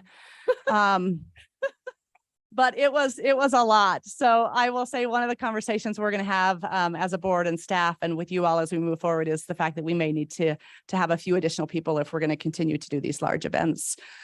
You can supplement with seasonal people, and we had great seasonal people, but some things you just have to have full-time staff to run your equipment and be able to do this, but they did it. So they did it. And I told them really it was all their fault that I overcommitted because they always come through. And so I just always expect that we can, and we did. So Royal Crown race moved in on Monday. They paid out over $2 million to those racers that were there in that week. So they had roping events and barrel racing events. They paid out a little over $2 million. You see how that breaks out. The only reason I put that in there is because those payouts were paid throughout the week. So those people were getting that money. They were in our community. They were able to take that money, go out to dinner, go out and have drinks, go out and enjoy. Again, if you're barrel racing, you're there for an hour, maybe out of the day. And then the rest of the time you're either playing or doing something fun. So I think we saw them out in the community for sure. 660 contestants from 23 U.S. states and 2 Canadian provinces were there for the event. 969 full service RV nights, 1,102 dry camping nights. Again, using that same $198 per party, $410,000 spent in Sweetwater County that week by people that were there for the Royal Crown race. If you don't know, this event is put on by Matt Zancanella, is the founder of this. Paul Zancanella, who was on our board for years. It's his son. They don't live in the area anymore, but when they decided they wanted to put this event on, they knew they wanted to come to Sweetwater County. So we have a 5-year lock on this event, and we appreciate that a lot.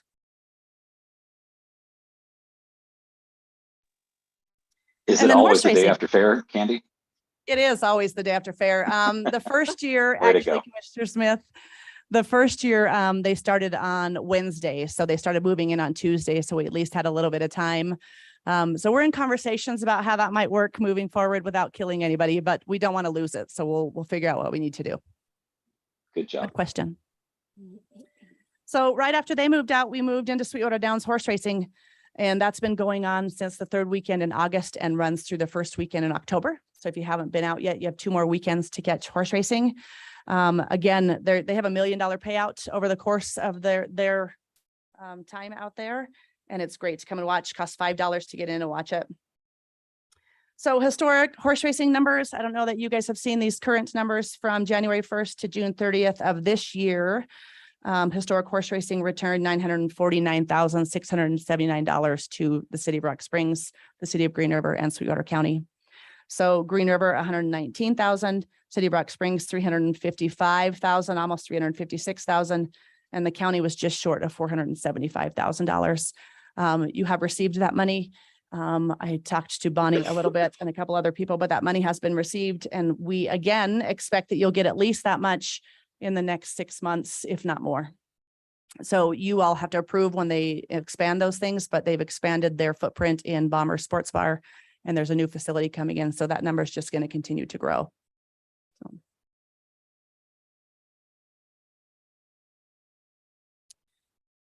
So here's what's been happening at the grandstands with horse racing improvements to date. Almost all of this has been done with horse racing money. The people that run Sweetwater Downs have put their own money into making improvements out there. Our staff has done a lot of the manpower, but we had an old office trailer that sat out there forever that belonged to the college. They then deeded it to us, but we did some renovations on that Jockeys trailer to make it have ADA access and HVAC. It was a huge upgrade. We did siding projects on that Jockeys trailer shed, storage shed, the announcers tower, and they're all updated with metal siding. So that will be a long-term improvement for us. They installed fiber for the photo towers, the starting gate and the finish line. They purchased a new test barn that's been placed in the area that has chain link fence around it and a walker that the state vet has asked for. And then cosmetic, we've added some paint, picnic tables, flower pots, all those things just to make it a little bit more inviting. For those of you that have been to the grandstands, that area sort of gets forgot for us sometimes because it's only used a couple times a year and we're working really hard to bring that back up to snuff. So moving forward, I gave you the numbers already, but you guys had agreed earlier this year to send us back 30% of that horse racing revenue to start doing improvements at the grandstands. So we received the first batch of that. 141,000 was 30% of what you received in those first 6 months. So we have 141,000 right now, and we'll get an additional little bit. But part of what we had agreed to is that we were going to bring this list of items that needed to be improved at the grandstand so you guys could see what was happening. So with the historic horse racing revenue split, here's the project list. This is the same list you have seen on many occasions. Infrastructure obviously is huge. The Jockeys Room, steward stand renovations, stall updates, horses, colts. They're not a fan of the 10x10 stalls. They're a little ornery when they're in there. And so we have some small repairs that need to be done and some ventilation and things that we could add. So that's what the stall updates are. Paddock improvements, bridle path, PA system, fencing, grandstand improvements are going to be huge for our community. An enclosure near the grandstands for the winner's circle, and then a possible maintenance building. So those were the wish list that we came up with. The first priority on that list is the new Jockeys Room, which includes infrastructure in the Jockeys Room. So included in here is the proposed new floor plan for that Jockeys Room. We have been working with Plan 1 here in town to make that. The horse racing folks have been involved in that. So it is just short, just right around 2,500 square feet. And we're working on that right now. So they hope to have that in place by next summer. That will be priority number 1 for us going forward with the money that we're receiving.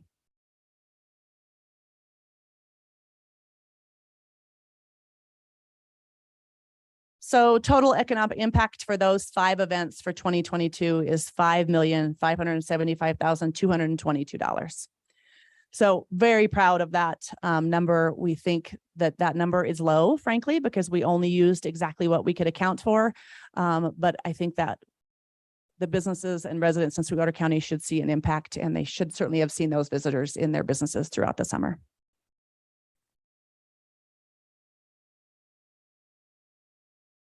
So again, back to crazy busy summers. We are planning for 2023. So just a quick recap on what's to come. The Foundation Pavilion will be finished in the summer. If you haven't been out there to see that, you should stop out. They're finishing the dirt work, and we'll do the flat concrete work next week. It's been roofed, it's up, it looks amazing. It's going to be such an asset. We get 2 or 3 calls a week for people wanting to rent that, and we just have to tell them to hold off for a minute until we get it ready to go, but then we'll worry about that. But so the Foundation Pavilion, we have the Wyoming State High School Finals Rodeo. We have a contract for them for the next 2 years. They'll be there in June of 2023. The Airstream Rally, which we have spent a lot of time talking about, will be here in June of 2023. We just signed a Freightliner Chassis Owners Rally for July of 2023. That's a new event for us. Literally are just inking a contract for the National Saddle Club for their national event in July of 2023 at the grandstands. And then the 3 that we talked about just most recently, Royal Crown Race, Wyoming's Big Show, and Sweetwater Downs. So it'll prove to be a busy summer again, but we're up for the challenge, and we love to do it, and we love seeing the impact it has on the community. So that is it for me in a nutshell. So if you have any questions, I'll stand for questions. Commissioners, any questions for Candy? Thank you for a great job. Yes. Thank you. For your board also. I would just kind of follow up with what Mary said and just say fantastic events this summer. Your staff, hugely commendable for all the work they do. And when you look at the number of events that are just getting flipped and being moved within days, and we're forgetting other events out there. You also had state mine competitions out there. You had the Red Desert Roundup. So there are other events that are happening in between, around, and during, and, not to mention busy BMX, busy motocross, busy Sweetwater Speedway. There is a lot of stuff going on in that area, and you have done a great job, Candy, you and your staff. So thank you. And I can also tell you, Livestock Auction was fantastic. I know a specific Jacob Lloyd that sold the sheep for like $2,300 this year, and all I can hear for is that was the greatest sheep of all time. So I did like that sheep. So I think his name was they had great names. But anyway, any other questions or comments for Cammie? Mr. Chairman. Commissioner Wendling. Candy, as we look ahead and that type of thing, talk to me a little bit about the tents, their life expectancy and that type of thing. And that, because I know we use them a lot. We do use them a lot. And they've been hit hard because of weather. We've had them for a while.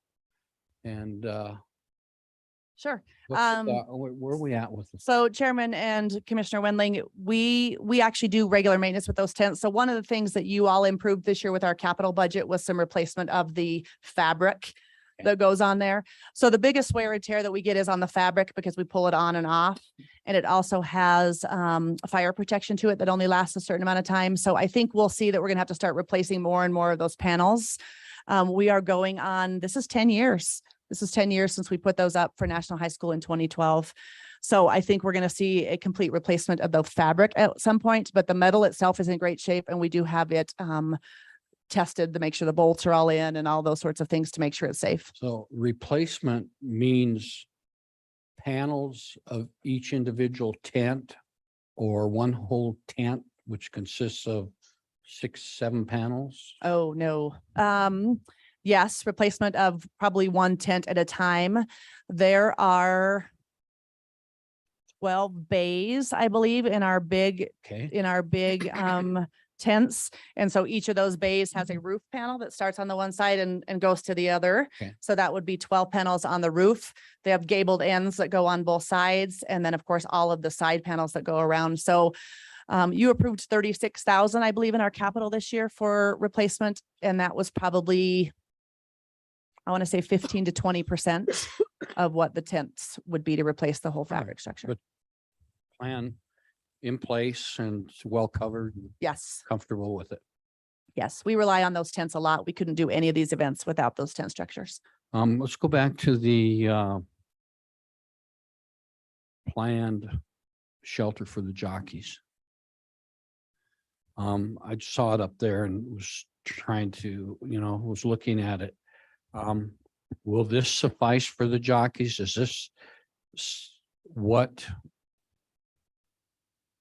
we need and will last for a while to keep, that part of the horse racing program satisfied? It is. They have done 90% of the work to get this planned out. We didn't really have a lot of say in what that would look like. The only say we really want to be involved in is, where the location is and whether we can use it for additional events. So they have done all the planning and working with Will to make sure that this is done correctly to what they need for specs. So they're pretty happy. We had one meeting last week. We'll get this finalized. And then again, as we finalize everything, we'll come forward, make sure you guys know what the plan is and when we plan to break ground. Sounds good. Thank you. So one more thing, Chairman. You mentioned the other events that we do over 800 events a year, and we'll bring some information back to you in January with that. But I will mention that the flu vaccine stuff is starting again. If you remember, we had a lot of COVID vaccination clinics at the events complex. So it's flu season. So today we start the partnership with Sweetwater County Public Health to do the flu vaccination. So every Tuesday for the next 3 weeks, if you need to get your flu vaccine or if you need a COVID booster, from 3 to 6 at the events complex is those vaccination clinics. Thank you. Okay. Thank you, Candy. Great job. Thank you. Tell your staff we appreciate them. Any other things, Candy? or commissioners. All right. Well, thank you so much, Candy. We'll move ahead. We're ahead in our agenda. We're going to be on tab I-9 star bus appointment. So there is a current opening on the star bus due to we did appoint Renee Muniz, who did not accept the board appointment due to a new job. We currently have one application, correct, Sally, for that board, and that person is for Jeff Ramai.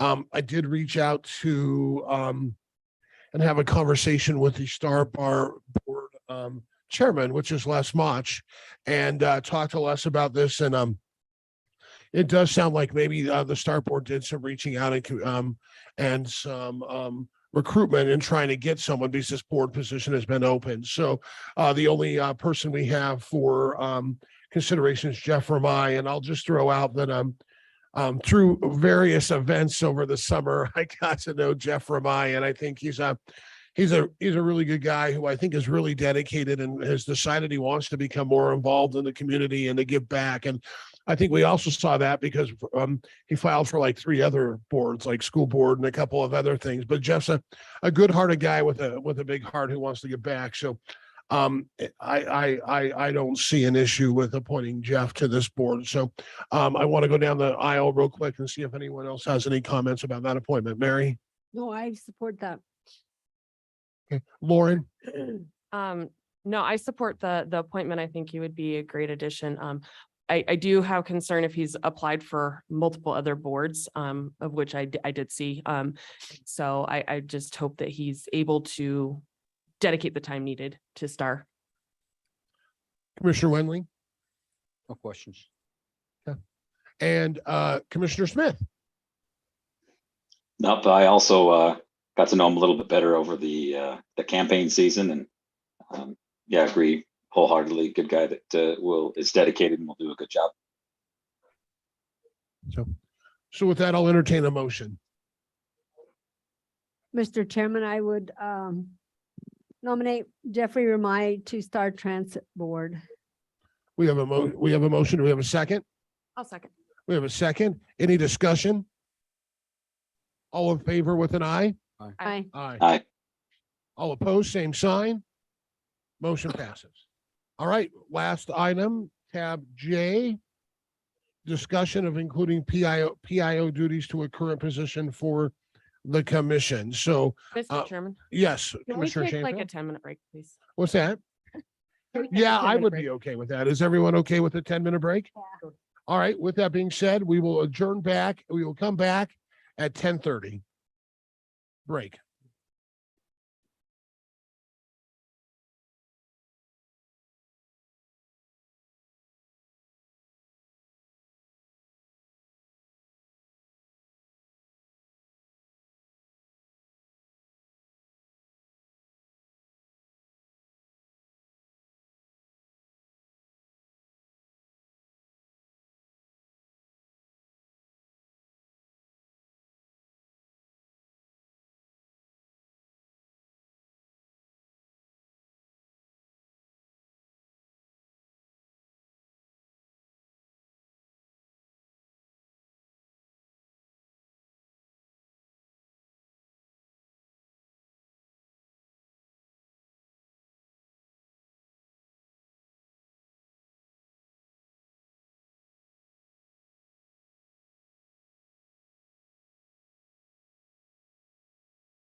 It will bring us back into session on tab J, discussion of including PIO duties to a current position.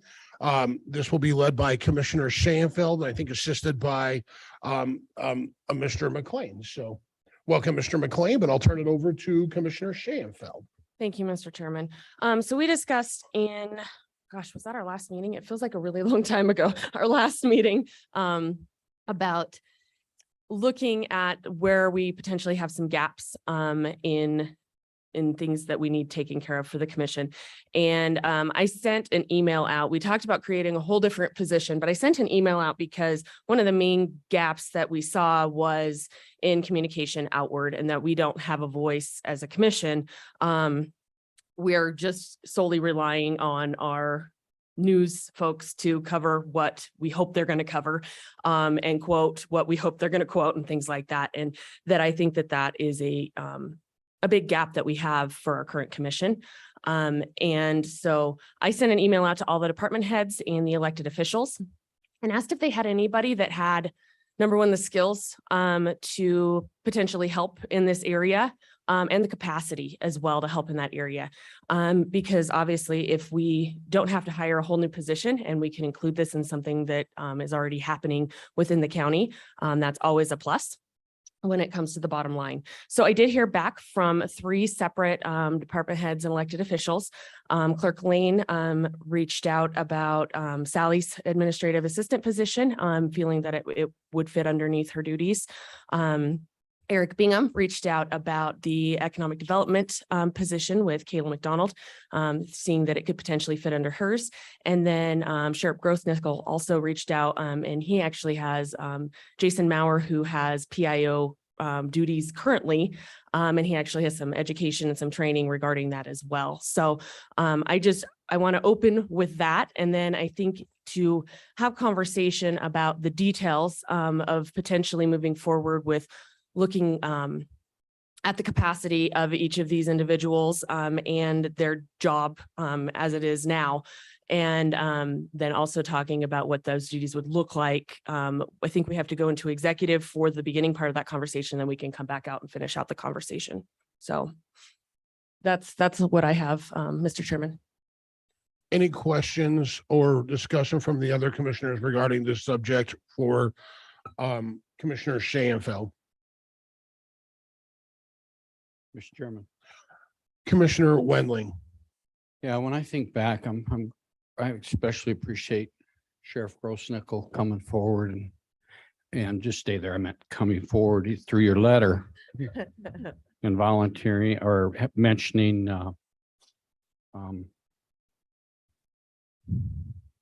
thank you. Come on, help me out. Yeah, Jason Maurer, thank you. Being able to assist there. When I think back, don't hold me to this, but hold me to it. When we hired Jason Maurer for that position, there was a conversation of he assisting throughout the county after he established himself well in the sheriff's department, and at some point in time working with the sheriff, that then he would be able to work with the county offices for public information. And that's why I'm especially pleased that Sheriff brought that forward, because apparently he's seeing that that might be a possibility to move slowly into that arena, but not jump in full-footed. And I think that's a very, very good avenue for public information, because you have somebody that's experienced to do it, knows how to do it, and has demonstrated they know how to do it. And we found out through the emergency management group that turn him loose and let him do his job. He does a damn good job. In fact, I'm not sure there's too many that can do better than he. So I think that's a very good route to look into, rather than just expand and look just quote unquote public information. So I think it may offer some breaking up and looking at things. still believe wholeheartedly that there is some opportunity to get some assistance from SCDC through Kayla's office, but at the same token, there's even a bigger issue that's coming that will come before the commission in time, which will be very short, and that is finding some help in that office for Eric because of Eric's involvement with SCDC as the lead there, working with not only the board, but also working with economic development at the state level as well as the local level. And then, of course, now as that moves forward, we're going to be looking at regional and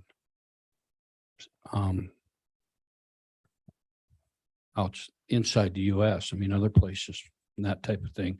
And we're definitely going to, at that time, we'll need to look for some help for Eric there. So I think there's some assistance there for that position. And of course, I will not leave Sally out. Sally has the capabilities of being able to do whatever it is that's within the job description, working through Miss Lane's office. Granted, since Sally's started with us up till now, the statutes have changed to allow that position to either come back under the commission or stay in the clerk's office, you know, that type of thing. I truly believe that there could be a integration of duties there. So, and that type of thing. So that's, I just like to throw that in based on a little historical and thoughts of as we progressed, that have some of those things have taken place prior to anybody that presently sits on this commission. And just wanted to make sure those are considered as we move forward. Thank you. Thank you. Any other comments from the commissioners? Mr. Chairman. Yes. I did want to follow up because Commissioner Winling did touch on something that I'd like to expand on a little bit, in that I did have a few other department heads and elected officials reach out and say, I don't have anybody in my office, but I really would appreciate the support in this area. And they have been utilizing Jason Maurer as well through their time over the last few years. And so I think he's being utilized in this capacity in a number of different ways. And I do recall the conversation, Commissioner Winling, that, you know, that was brought up as something that Jason would potentially like to look at and as a need years ago during the COVID pandemic. And so that has been an ongoing conversation that I think we just get busy with other things and kind of things fall by the wayside, and we're still recovering from COVID as people still don't remember, you know, times and dates and things like that. So I guess just one comment for me. I do agree in these conversations, and I do think it's good that we're looking at how we can morph a position rather than creating a whole new position. I think that's positive. I do think I want to state that I do agree that I think Kayla McDonald has the abilities to do what we're asking, but I also haven't had to agree with what Commissioner Wendling has said. As Eric's liaison or point of contact or guy that stops in his office every once in a while, whatever you want to call that. We've had those conversations and kind of had some conversations about, you know, how does Eric move forward and where do we move forward with that? Because we're seeing phenomenal response on economic development in that office and growth. And then we're also seeing continued changes need to be done in planning and zoning. Eric brought two great examples of that today. So with that office expanding, it's hard to think about adding duties while they're already short. And but I want to commend that I think Kayla McDonald's done a great job in that position and has really grown over the last couple of years. And I also have to say that I do agree that Sally has skills to do those things if needed and could do the job also, but also Jason Mauer's done a great job. And I think so I'm glad we have some options of ways to morph it into a position rather than looking at a whole new position. So any other comments from the commissioners? Yes, as Eric Bingham's other point of contact for federal land issues and public land issues, I just want to commend him for helping us get that federal land and resource use plan through the PNC, got it launched and we approved it. And So that's another duty that a lot of us don't realize that Eric takes on of participating in the cooperator meetings for all those federal plans and projects. The current one is the Dry Creek, the Trona project that we have monthly meetings on. And so I just wanted to bring out that point. The other point I would bring out, I think Jason Maurer has done an excellent job, and we appreciate your when you send us those public information articles. But I would say Sally does an excellent job with the minutes, and I think it should be a coordinated effort so that you don't have to duplicate the minutes, working, whoever does it would work closely with Sally to get the minutes, the dates and the times and everything, so you don't have to duplicate whoever does it. If you do it, Jason, I just wouldn't want you to have to feel like you had to sit there and take notes through the whole meeting. You'd catch the highlights and she would give you the actual minutes. So thanks, Sally. We appreciate your minute taking, and it is a task to do those minutes. It's not as easy as everyone thinks, because I've done it and it's not exactly fun all the time. Any other comments from any of the commissioners? Mr. Chairman, Mr. Smith? thank you. So are we in discussion of, I think there's two discussions here. One, is this a position that we want to have or are committed to have? And then two, who are we filling it with? It kind of feels like we've moved on to the who are we filling it with discussion already, when are we all on board and saying that we would like to have a PIO? I'm on board with it. I'd certainly like to have something like that. Just asking that question. Mr. Chairman, yes, I think I would second that. I think I feel much more comfortable with this idea of including someone who's already in the system to help do that, and not trying to hire another full-time position somewhere. So I agree with you that we need to probably answer the first question. Do we want to have this added responsibility for someone or not? And then who might it be? Okay. Yeah. So Commissioner Shainfeld, as you've kind of led this process, what do you think the next steps would be? Well, I think that we do have to make the decision to either move forward with this or not. And then, like I said, we could potentially move into executive session and have a conversation about capacity and, looking at job descriptions and skills and requirements and things like that with the supervisors of those three folks. If we want to move quickly and, take a consensus, it sounds like everybody's kind of leaning towards Jason Maurer and the work that he's done. And so, I mean, if we would want to just move forward with that, I'm fine with that. And then we just have we would need to have a discussion with Sheriff Grossnickel and Gary and find out, what that looks like. And then I think we would actually probably have to do an approval of a job description change and everything at a next meeting. Mr. Chairman. Yeah, Commissioner Smith. Thanks. Jason does great work and I appreciate what he does. I think that him not being in our office as commissioners is something that's I don't know if it's a drawback, but it's maybe something of a stumbling block, I guess, not having the day-to-day knowledge. But I think that if it's spread across, other departments as well, and really just the point of contact, the liaison, this person that speaks, releases things for the county as a whole, then maybe that's not such a problem. But certainly, I think Sally would have a more intimate knowledge of the inner workings and what's going on of the commission itself, but not necessarily perhaps the county as a whole. I'm not sure, but that's my thoughts, is that Jason isn't there day to day, in our world.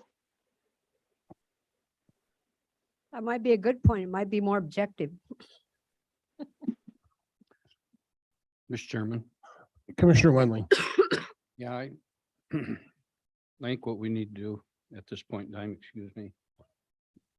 is we've got personnel on executive session, which is certainly fits under. I would agree. And we've got legal, and of course, we've got the amended real estate. So I see some, the thing I want to caution us, and I wish that I picked it up sooner, is when we talk about a position for the county, we haven't made decision if it's going to be new, if it's going to be inside or not. We certainly have mentioned what our thoughts are, but until we know exactly what that's going to entail, because it happens to turn out to be a new position, we want to check with our legalese and see if how that's advertised. I don't want to have a new commission in the position in the county and advertise, and people have the idea of what we did in education. Oh, don't do it because they already made up their minds who's going to do it. And I think that's a wrong message to be sent. So I would like to, I think we still have some executive session discussion that needs to take place amongst ourselves as commissioners first. And then we can come out with a point from there. Okay. And let's add it to the other three, and let's go into executive session as planned and see if we can't get this hammered out real quick, as soon as possible. I would ask that Sheriff Grossnickle hang around in case we want to talk to him, as well as Gary, in case we need to speak on him as well. Eric, you might hang around in case that question becomes part of out of your office, okay? All right, with that being said, can I get a motion to go into executive session? So moved. Do I have a second? I'll second. All in favor? In discussion? Aye. All in favor? Aye. Aye. All opposed? Okay, we will move into executive session. Purposes for today's executive session will be personnel, legal, and real estate. So we will come out and share any share any motions or movements after that part. So we're going to start with the